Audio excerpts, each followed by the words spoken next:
alguien que acaba de casarse, a nadie. Voy a mostrar lo que Dios dice. Y si no te gusta, y si te duele, y si piensas que estoy hablando, no hay esa intención. Sí quiero establecer eso, por favor. Así es que vamos a ver lo que la Biblia dice, lo que la palabra de Dios enseña, para que tú primero, papá, creas conciencia de lo que Dios dice. Y dejes de jugar, y dejes de pensar, y dejes de asumir riesgos que no son bíblicos y que están en contra de Dios.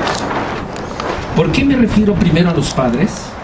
Porque si los padres no tienen conciencia de lo que el Señor dice, por supuesto los hijos menos lo van a tener. Y por eso vacilamos, y por eso jugamos, y por eso nos arriesgamos a lo que vamos a estudiar. La palabra de Dios es clara. Y a veces dice, así dijeron con el Señor. Dura palabra es esta. No siempre nos gusta lo que Dios nos dice, no siempre estamos de acuerdo con lo que Dios nos dice. A veces expresamos lo que Dios dice en su palabra y nos sentimos ofendidos. A veces decimos algo que pensamos que estamos aludiéndolo a tu persona. Éticamente, moralmente, espiritualmente he tenido la conciencia de nunca hablar directa o personalmente de alguno de ustedes. A veces comento cosas, experiencias, cosas. Alguna vez hablaba sobre, no recuerdo si Lupita, Juanita, algún nombre de una hermana de México o de una situación que estaba viviendo en México. Coincidió exactamente una circunstancia que yo no sabía, que esa mamá en esta iglesia estaba viviendo con su hija o con su hijo, no recuerdo bien. Y ella pensó todo el tiempo que yo estaba hablando de ella y que yo estaba refiriéndome a ella. Yo creo que el Señor a veces habla a nuestras vidas y nosotros nos hacemos como que no nos habla. A veces queremos no asumir que Dios está hablando a nuestras vidas. Creo que al venir a esta iglesia, al venir a estudiar la palabra, queremos saber que Dios quiere hablar a nuestras vidas. No algo que solamente nos cause alegría o que nos cause emoción.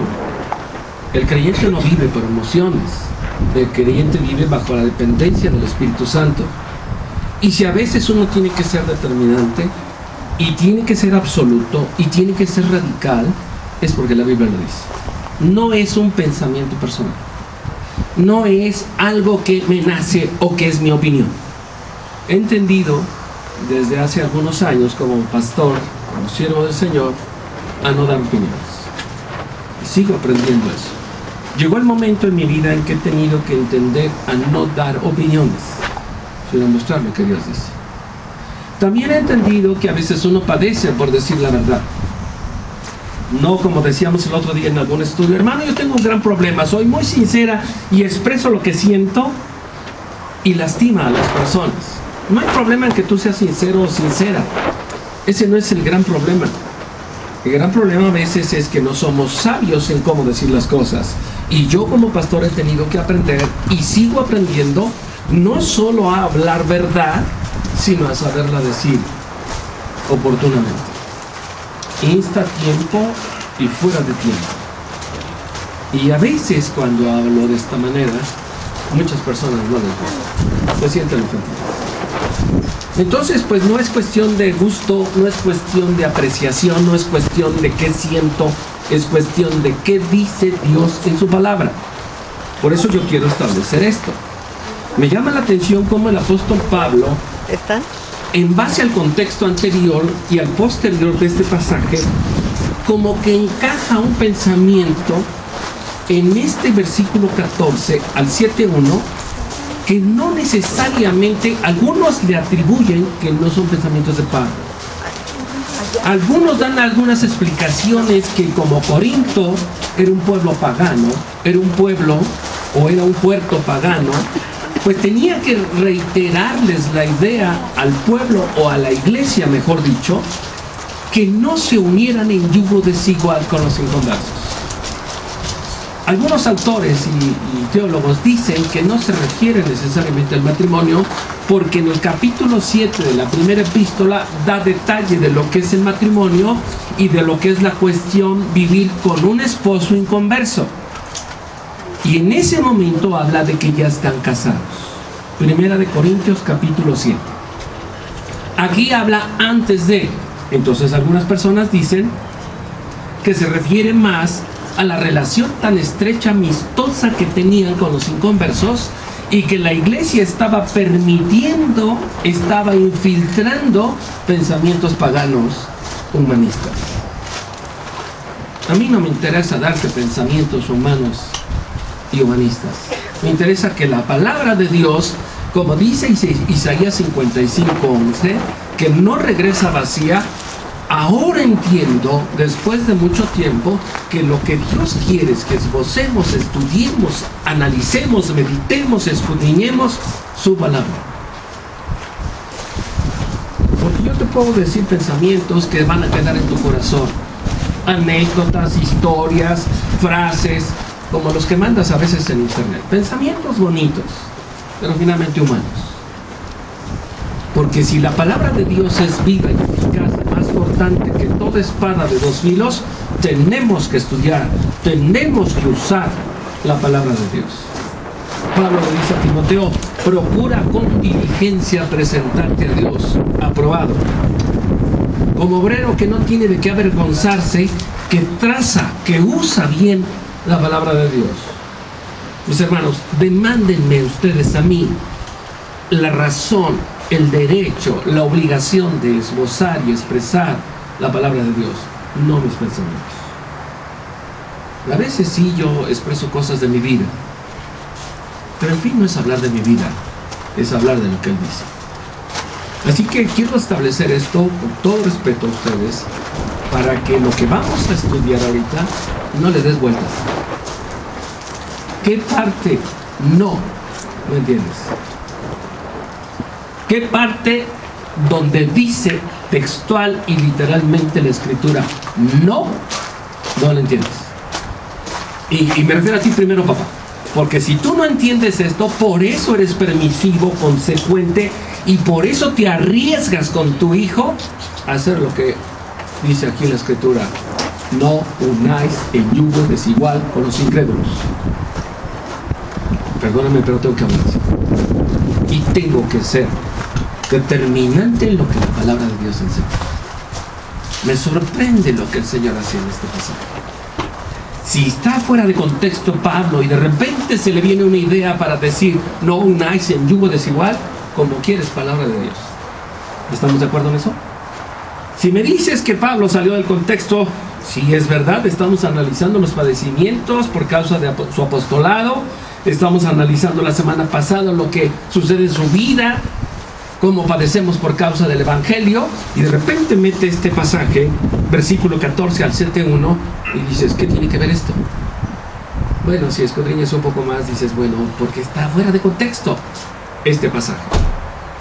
La razón que sea, Dios quiso que se plasmara ese versículo, esos versículos, del 6:14 al 7:1, por alguna razón. Y yo me alegro porque lo podemos llegar. Yo he estado estudiando por varias semanas este pasaje. Y hay diferentes posibilidades, hay diferentes circunstancias, pero el Señor es el mismo y el Señor determina de alguna manera bien clara lo que tú quieres que sepa. Que tú quieres, Dios quiere que tú sepas, Padre. Mamá. Cuando la palabra de Dios nos determina un no, un sí, nos habla de lo absoluto de Dios. Jamás hemos visto a la luz de las Escrituras que Dios diga, bueno, siempre sí. Bueno, por ser tú, te voy a dar chance. Si me permites usar esa lección. Oh, mira, está bien, ya lo pensé bien y creo que sí lo puedes hacer. Dios dice, no. ¿Y es? No. Papá, entiende esto, por favor. En el amor del Señor Jesucristo, que tú le profesas, entiende y compárteselo a tus hijos. No unáis en yugo desigual con los incrédulos. La palabra unir es hacerse uno solo. La palabra unir es parecido a lo que dice Génesis 2:24. Dejará el hombre a su padre, a su madre, se unirá a su mujer y los dos serán una sola carne. Cuando se refiere aquí unir, vamos a hablar de varias acepciones. Primero, matrimonio, noviazgo o sociedad. ¿Sí? No solo habla algunos dicen, no habla del matrimonio, dicen algunos teólogos. Dice, está hablando de la relación de amistad y de la influencia que tienen los inconversos, los no creyentes, en este pasaje con la iglesia. Es cierto que muchas iglesias han dejado infiltrar doctrinas de demonios, pensamientos de demonios, cuestiones inmorales, y no pasa nada. Cuando dice no unáis en yugo desigual, la palabra yugo, quiero definir varias cosas para que veamos. Vamos a ver el caso de Salomón, vamos a ver el caso de Sansón. No nos va a dar tiempo el día de hoy. Yo espero que el Señor aminore el frío para que tú pongas atención o estés tan calientito que puedas solo observar hacia adelante. La palabra yugo básicamente es un armazón con la que tiran animales, usada para remolcar y trabajar. ¿Sí? Es un armazón, es una especie de tronco que tiene encorvado para que caiga en la nuca de dos bueyes que aran el campo. Ese es el yugo. Me hubiera gustado traer un yugo y ponerlo aquí. Pero te imaginas, lo has visto una yunta, has visto dos bueyes tomados por un tronco en su nuca y a la vez jalados por el que los quiere llevar o los lleva, los va dirigiendo y van trazando, ¿qué? Los surcos. ¿Sí? Y desde el Antiguo Testamento vamos a ver en Éxodo capítulo 34, versículo 11. Vayan conmigo a Éxodo 34. Vamos a sentar varias cosas y después vamos a concluir con principios que Dios dice en su palabra. Me sorprende desde el versículo 32, cuando Dios le lleva al monte Sinaí a Moisés para darle las tablas. Dios le dice que baje porque su pueblo estaba adorando un becerro de oro. Del oro que Dios había provisto cuando salió de Egipto y despojaron a los egipcios, ya estaban haciendo un becerro de oro. En el capítulo 33 prácticamente nos habla de ese caso. Dios le dice, 32, 33, 34. Él, molesto, rompe las tablas que Dios había escrito con su propia mano, de su propio dedo. Luego le dice a Moisés, alízate 2 tablas y escribe lo que te dije. Y ahora Moisés parece entonces que él escribe las tablas después de lo que había pasado. Ya en el capítulo 33 había pasado el Shekinah de Dios, la presencia de Dios. Y cuando llegamos al capítulo 34, obviamente Dios ya le había dado la ley a Moisés. Vayan conmigo. Y Jehová dijo a Moisés, alízate 2 tablas de piedra, ahí le dice, básicamente vamos al 11. Vamos al 11, por favor. 34, 11. Éxodo 34, 11. Alguien con voz fuerte que me ayude a leer. Con voz fuerte. Vas a leer. 11. Guarda lo que yo te mando hoy. He aquí que yo he hecho de delante de tu presencia al amorreo, al cananeo, al eteo, al fereceo, al heveo y al jebuseo. Guárdate de hacer alianza con los moradores de la tierra donde has de entrar, para que no sea tropezadero en medio de ti. Derribaré sus altares y quebraré sus estatuas y cortaré sus imágenes de acera. Vamos parte a parte, porque vale la pena analizar este pasaje. Después que le da la ley, todavía no iban a entrar a la tierra prometida. Se estima que ellos tardaron 1 año de que salieron para la posibilidad de entrar a la tierra prometida, porque erigieron el tabernáculo y obedecieron lo que Dios les dijo. Pero aquí les estaba diciéndole luego, después que habían hecho el becerro de oro, les dice, cuando entren, guárdate de hacer alianza.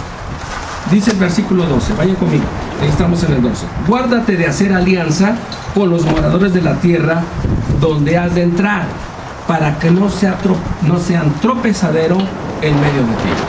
Cuando nosotros hacemos alianza según la ley, según Moisés, con un inconverso, vamos a tropezar. Fíjate qué interesante. Dios dice en 2 de Corintios capítulo 6, versículo 14, no unáis en yugo desigual con los incrédulos. Te dice no, ¿por qué? Y las consecuencias. Eso es algo hermoso de Dios. Siempre nos va a advertir y nosotros desafiamos a Dios haciendo lo contrario. Nos jugamos el riesgo y decimos, no pasa nada. ¿Sabes qué pensamiento es eso? El mismo pensamiento que le dijo el diablo a Eva: no moriréis. Cuando tú directamente desafías a Dios, vas a tropezar. Tarde o temprano vas a sufrir. Papá, tú vas a sufrir con tu hijo. Yo no estoy exento y quiero dejarlo bien asentado. Tengo un hijo soltero y no estoy exento. Sin embargo, tengo que saber qué hacer. Tengo que saber qué decir. Y no tengo que decir, no pasa nada. ¿Qué tal si se convierte? Va a ser tropiezo, entiende. Aquí dice, versículo 13, Edgar. Derribaréis sus altares y quebraréis sus estatuas y cortaréis sus imágenes de acera. Porque no te has de inclinar a ningún otro Dios, es Jehová, cuyo nombre es celoso, Dios celoso es. Una de las cosas que Dios les estaba advirtiendo al pueblo, aparte de ser tropezadero, iban a inclinarse a otros dioses. Tengo 35 años de creyente. Tengo 16 años de pastor. Y puedo darte testimonio que el 99% de los casos que se han casado en yugo desigual han fracasado. Y sufren. Y si tú me dices que quieres jugarte el 1% como riesgo, de ese 1%, si por la pura misericordia de Dios se convierte, un 0.5% no quiere servir al Señor. Son arrastrados todo el tiempo. Tú te quieres casar con un inconverso, quieres que tu hijo estés a favor de que se case con un inconverso para evangelizarlo. Por favor, no es por ahí. No es por ahí. Si no se convierte ahora en el Señor, es poco probable que se convierta más adelante. Sí, tú podrás decirme 1 o 2 casos o 3 que se han convertido, pero es muy poco. ¿Por qué razón? No sé. Pero es desobedecer a Dios y desafiar a Dios. Dios es celoso. Y tarde o temprano, el hombre que se casa en yugo desigual termina siendo lo que el inconverso hace. Tarde o temprano. Y empiezan muchos problemas. Ahora, ¿qué le van a enseñar a su hijo? ¿Qué fe? ¿La popular o la vida cristiana? ¿A dónde lo van a llevar? Y empieza una serie de confusiones sobre Dios.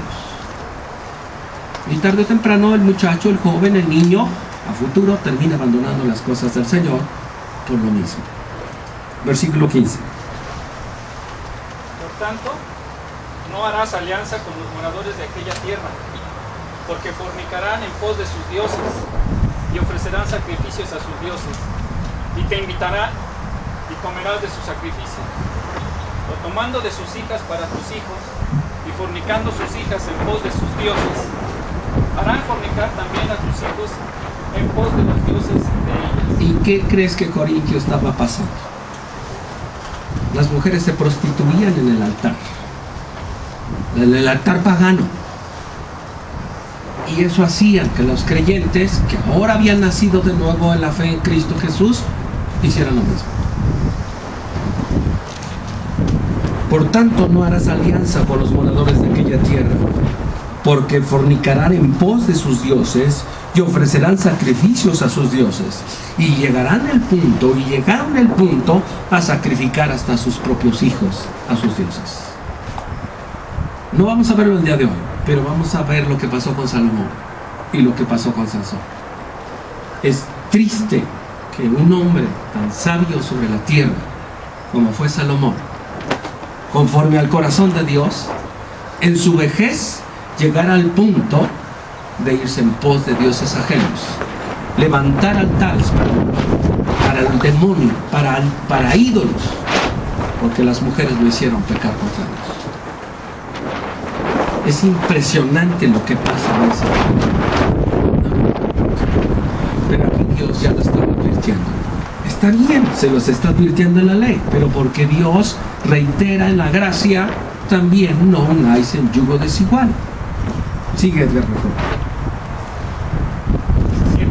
No te harás dioses de fundición. La fiesta de los panes sin levadura guardarás. 7 días comerás pan sin levadura, según te he mandado, en el tiempo señalado del mes de Abib, porque en el mes de Abib saliste de Egipto. Hasta ahí, vamos a dejar esa parte ahí. Yo les invito a que lean después. Apunten esto que estamos viendo, por favor. Versículo 30, capítulo 34 de Éxodo. Ahora vayamos a Deuteronomio, capítulo 7, versículo 1 al 7. Deuteronomio, la repetición de la ley, justo ya entrar casi a la tierra prometida, Dios les reitera. Es cierto que el pueblo de Israel, por incredulidad, por deshonrar a Dios, por no obedecerle, en consecuencia de no creerle, ellos no entraron mayores de 21 años, de 20 años en adelante en la tierra prometida. Pasaron 39 años, muere Moisés y Dios usa a Josué. Y le repite la ley y le dice lo que les había dicho 40 años atrás. Que cuando entraran a la tierra prometida, no hicieran pacto ni alianza con los inconversos. Deuteronomio capítulo 7, versículo 1 al 7. Otra vez, Edgar, por favor.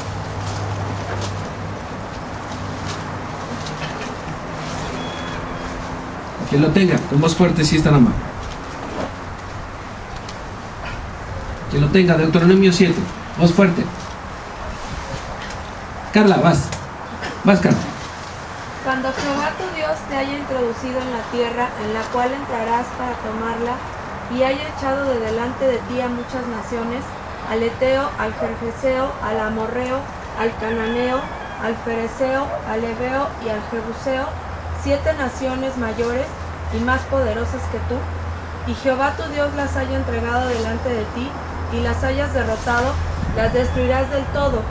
No harás con ellas alianza, ni tendrás de ellas misericordia, y no emparentarás con ellas. No darás tu hija a su hijo, ni tomarás a su hija por tu hijo, porque desviará a tu hijo en pos de mí, y servirán a dioses ajenos. Y el furor de Jehová se encenderá sobre vosotros, y te destruirá pronto. Mas así habéis de hacer con ellos. Sus altares destruiréis, y quebraréis sus estatuas, y destruiréis sus imágenes de acera, y quemaréis sus esculturas en el fuego. Porque tú eres pueblo santo para Jehová tu Dios.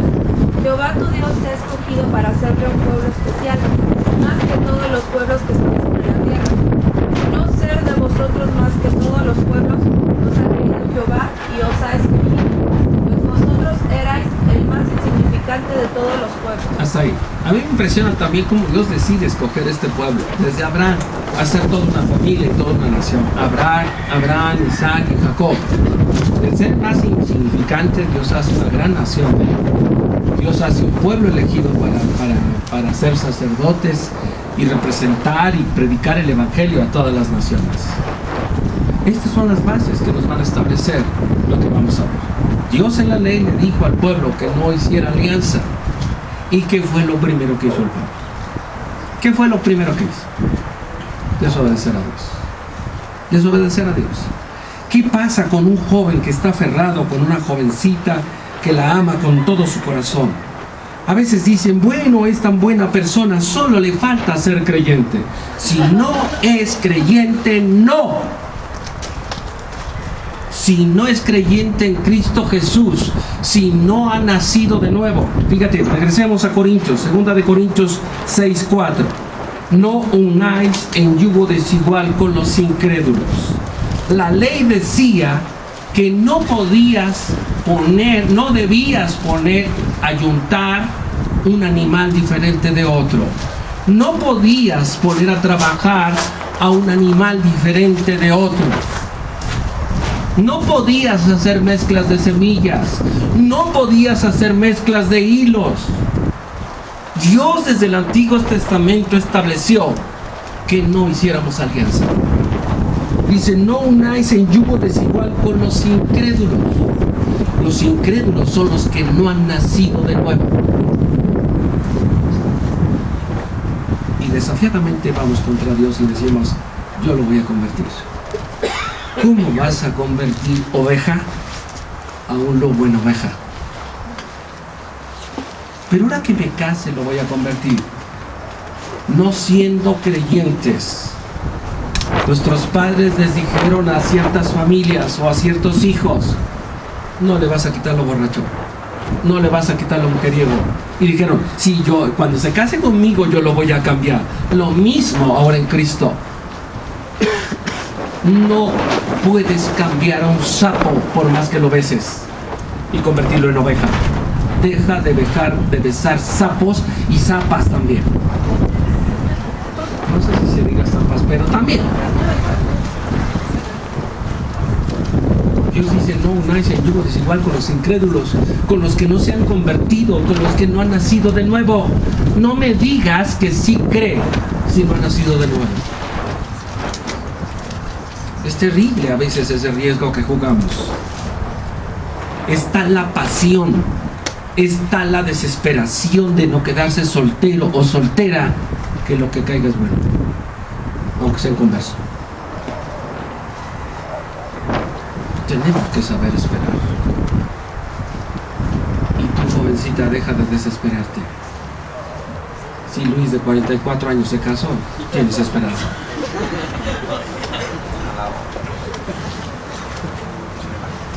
Nada más sé paciente como Job.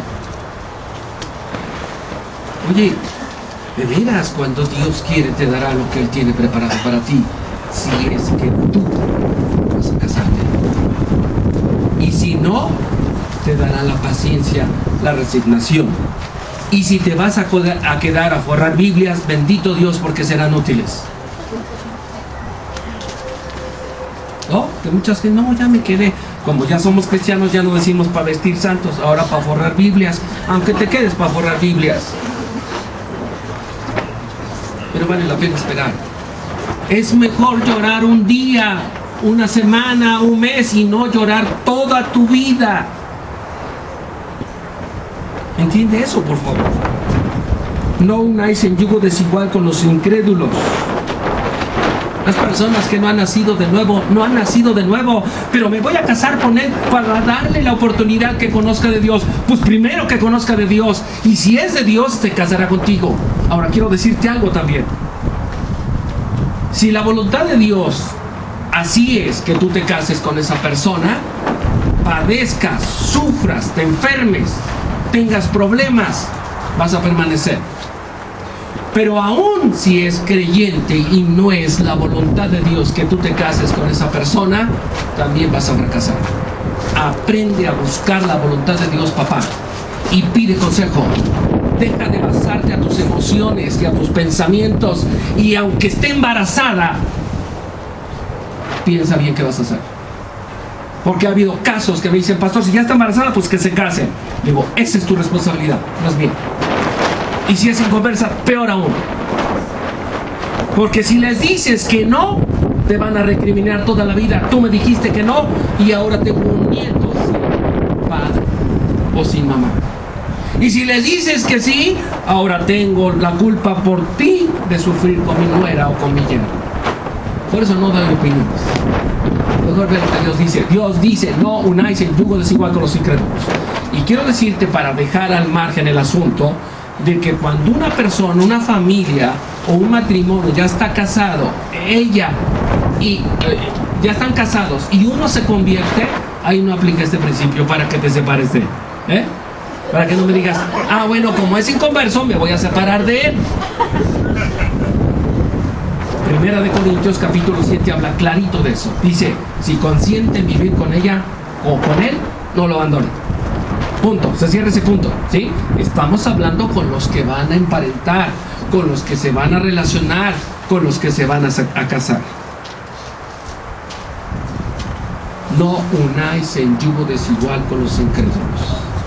Y si tú me dices, yo conozco gente que sí le ha ido bien, está bien, 0.1%. Me voy a jugar el riesgo, no lo juegues, es desobediencia, es pecado. Es ir en contra de Dios. Las probabilidades de tu fracaso son 99%. Si te gana la pasión, si te gana el deseo de estar con alguien sexualmente, estás bien sucio. No es por ahí. Prende. Alguna vez una mujer dijo, yo prefiero casarme y no quemarme para no estar en pecado. Ah, qué bíblica me saliste ahora sí. ¿Por qué no mejor te apartas de la fornicación y le preguntas al Señor si ese hombre es para tu vida? Conozco casos que han tenido relaciones sexuales antes de casarse con inconversos, se casan y de todos modos fracasan. ¿Embarazadas o no? ¿Embarazadas o no? Conozco muchos casos que han durado un día, un mes, 3 meses y se separan, terminan fracasados. O sea, ¿qué evidencia quieres para entender qué es no? Dice el abuelo, dice mi madre, nadie escarmienta en cabeza ajena, o experimenta en cabeza ajena. No sé cómo vas. ¿Necesitas meterte a la basura para saber que hay basura? Si Dios dice, en ese bote hay basura, no vayas a investigar.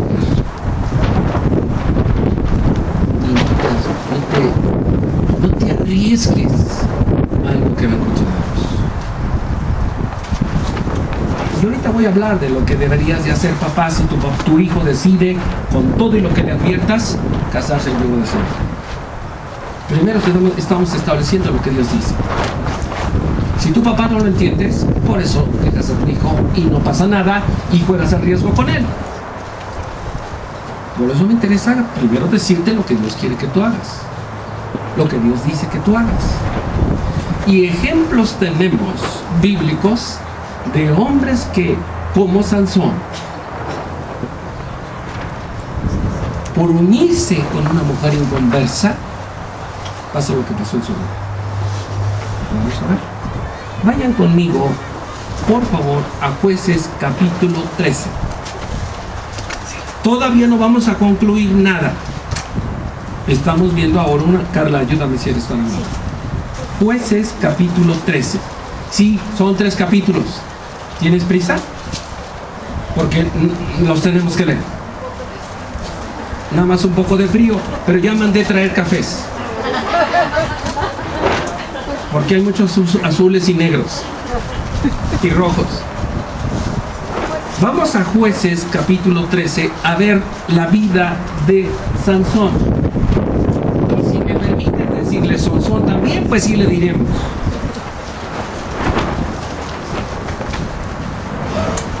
Jueces capítulo 13. Sí, la Biblia tiene un libro que se llama Jueces. Y de todos los jueces que hubo, vamos a ver el formato al principio de lo que pasaba con el pueblo. El pueblo pecaba contra Dios y Dios en su misericordia, el pueblo clamaba a Dios, Dios en su misericordia le oía, mandaba un juez, los libraba, por un tiempo estaban bien y volvían a lo mismo. Algo parecido con aquellos que hacen lo mismo. Como que no aprendemos a la primera. Tenemos que volver a hacer y hacer y hacer. Fíjate lo que dice. Los hijos de Israel volvieron a hacer lo malo. ¿Desde el 1, perdón? Sí, ahí sí, vamos bien. Los hijos de Israel volvieron a hacer lo malo ante los ojos de Jehová. Jehová los entregó en mano de los filisteos por 40 años. Y había un hombre de Sora, de la tribu de Dan, el cual se llamaba Manoah, y su mujer era estéril y nunca había tenido hijos. A esta mujer apareció el ángel de Jehová y le dijo: He aquí que tú eres estéril y nunca has tenido hijos, pero concebirás y darás a luz un hijo. Ahora pues no bebas vino ni sidra, ni comas cosa inmunda, pues he aquí que concebirás y darás a luz un hijo, y navaja no pasará sobre su cabeza, porque el niño será nazareo a Dios desde su nacimiento, y él comenzará a salvar a Israel de mano de los filisteos. ¿De quién vamos a hablar? De Sansón, ¿sí? Él no iba a pasar navaja sobre su cabeza, iba a ser dedicado al consagrado, que significa para el uso exclusivo de Dios, para el servicio de Dios, para servir. Dios iba a usar dentro de todos los jueces que hubo en Israel, iba a usar este juez para hacer justicia sobre su pueblo.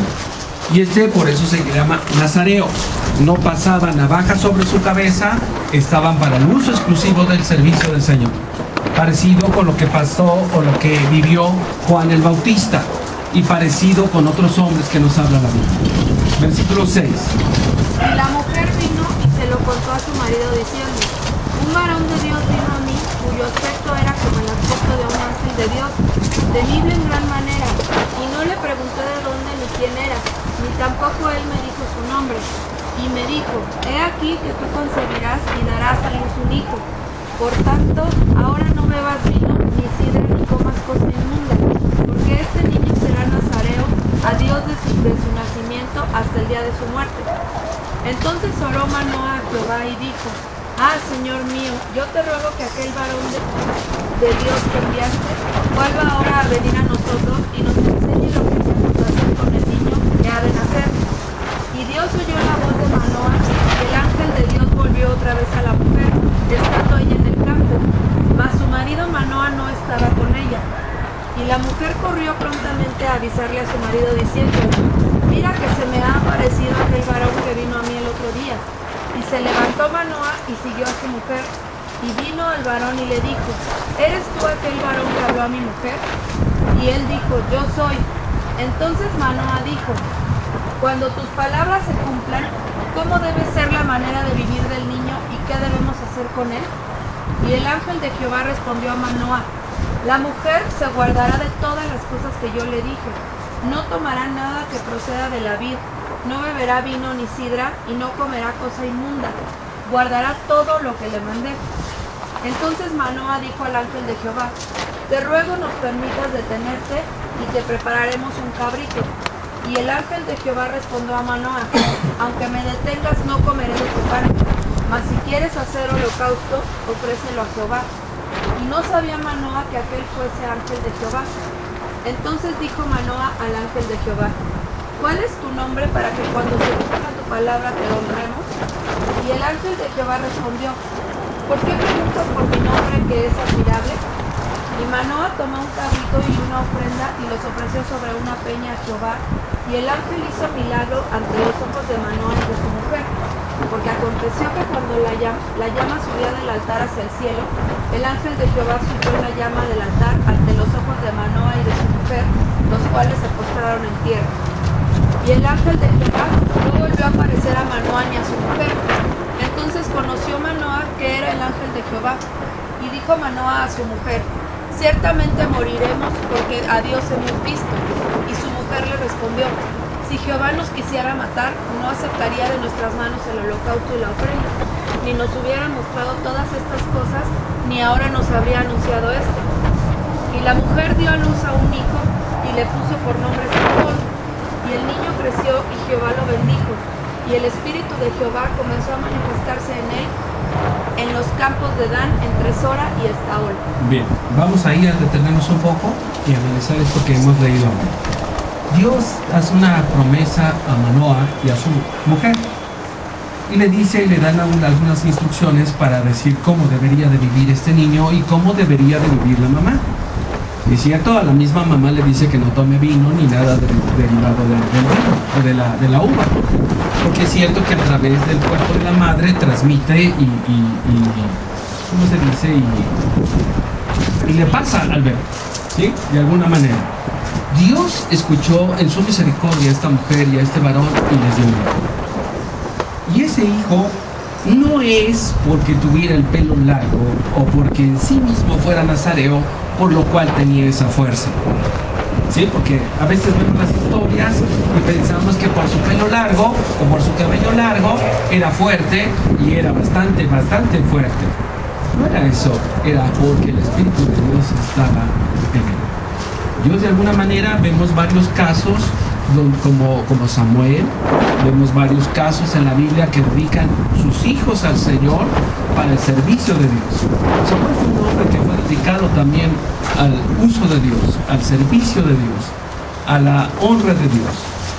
Aquí vamos a empezar a ver que este hombre crece y empieza a tomar decisiones.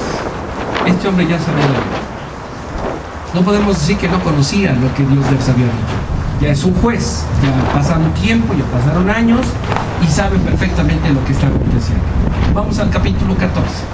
Si acabamos el 14 está bien y después continuamos. ¿Tienen frío? Alce su mano, ¿quién tiene frío? A ver, hasta arriba. Hasta arriba, júntense más, por favor. 14, capítulo 14. Descendió Sansón a Timnat y vio en Timnat a una mujer de las hijas de los filisteos. Y subió y lo declaró a su padre y a su madre diciendo: yo he visto en Timnat a una mujer de las hijas de los filisteos. Os ruego que me la toméis por mujer. ¿Qué les había dicho Dios? Que no, ¿qué?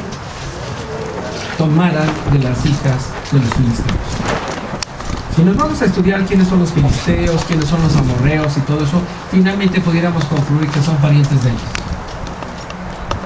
Para eso sirven las genealogías, para saber de dónde vienen. Pero finalmente ve a esta mujer, se enamora de ella. Es cierto que de la vista nace el amor.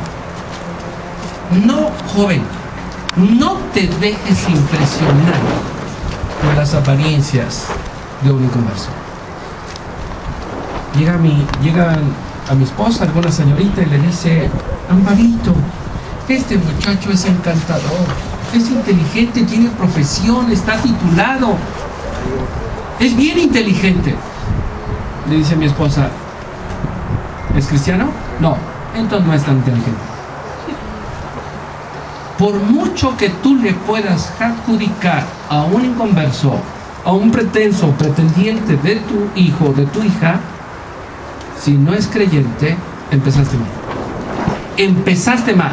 Aunado a eso, no solo inconverso, sino empiezan a tener relaciones sexuales, como ahora se estila, como ahora es de moda y como ahora es lo normal. Empezaste peor. Empezaste mal. Y lo que hay que hacer es saber esperar el tiempo de cada uno. Y si es la persona, también tienes que saber esperar. Este hombre, Sansón, se enamora de una mujer de los filisteos. ¿A qué grado llega su pasión y su deseo por esta mujer? Que no le importa lo que diga Dios. Y vamos a ver más adelante lo que hace su padre. Fíjate lo que dice, versículo 3. Y su padre y su madre le dijeron: no hay mujer entre las hijas de tus hermanos, ni en todo nuestro pueblo, para que vayas tú a tomar mujer de los filisteos incircuncisos. Y Sansón respondió a su padre: tómame esta por mujer, porque ella me agrada. Fíjate lo que dice. Y su padre y su madre le dijeron, no solo su papá, no hay mujer entre las hijas de los hermanos, ni en todo nuestro pueblo, para que vayas tú a tomar mujer de los filisteos incircuncisos. ¿Sabes por qué? ¿Sabes qué hacen muchos jóvenes? ¿Sabes qué hacen muchos jóvenes? Andan de nómadas en iglesia por iglesia buscando cuál es el hombre de su vida o cuál es la mujer que Dios ha traído para sí. ¿Por qué no te quedas quieta y quieto y esperas que Dios lo traiga? Piensa por un momento en Adán. ¿A poco Adán andaba busque y busque por todos lados donde estaba lo que él requería? Adán ni siquiera pensó en ella. Dios, que es sabio y conoce la necesidad, fue y se la dio. Cuando tú aprendas a esperar lo que el Señor quiera darte, vas a agradecer. Hay tanto egoísmo en los jóvenes en la actualidad. Hay tanta vanidad y tanta indiferencia a la palabra de Dios que no importa lo que hagan. Ojalá y pensaran por un momento cuál es la voluntad de Dios para siempre, mientras yo viva en este mundo. Y no solamente cuál es el placer que requiero, cuáles son las circunstancias a las que yo me quiero someter. Ojalá pienses un poco más en esto. No hay mujeres, varones en medio de la iglesia, creyentes, que Dios pueda traer para tu vida. ¿Sabes por qué muchas personas permanecen tanto tiempo solteras? Por egoístas. Porque nomás piensan para sí mismos. ¿Te imaginas tú, jovencita? ¿Te imaginas tú, jovencita? En lugar de estar perdiendo el tiempo en sonceras ahí buscando novio en el internet, porque si hay páginas y te doy una si quieres, donde tú puedes entrar y busco novio de acuerdo a estas características, y le pones las características y te salen N cantidad de hombres y mujeres. Ojalá y tú pusieras ahí y dijeras, en lugar de que digas, yo quiero que sea rico, que esté titulado, que sea de familia honorable, que sea respetuoso, que me quiera, que me ame, que sea alto, que no le huelan los pies, que no sé cuánta cosa le pones ahí para poder tener requisitos. ¿Por qué no pones un requisito y dices, estoy dispuesta, tu mujer, a sujetarme al hombre que esté dispuesto a amarme, a respetarlo, a atenderlo, a servirle con todo mi corazón como para el Señor? ¿Cuántos más no habrían de decir, yo quiero una mujer así? Muchos filisteos, hablando de inconversos, están buscando la posibilidad de solo entretenerte, abusar de ti y después abandonarte, porque no van a querer una mujer de placer o de momento, si me permites con respeto decir así, para esposa. La usan y la abandonan, porque no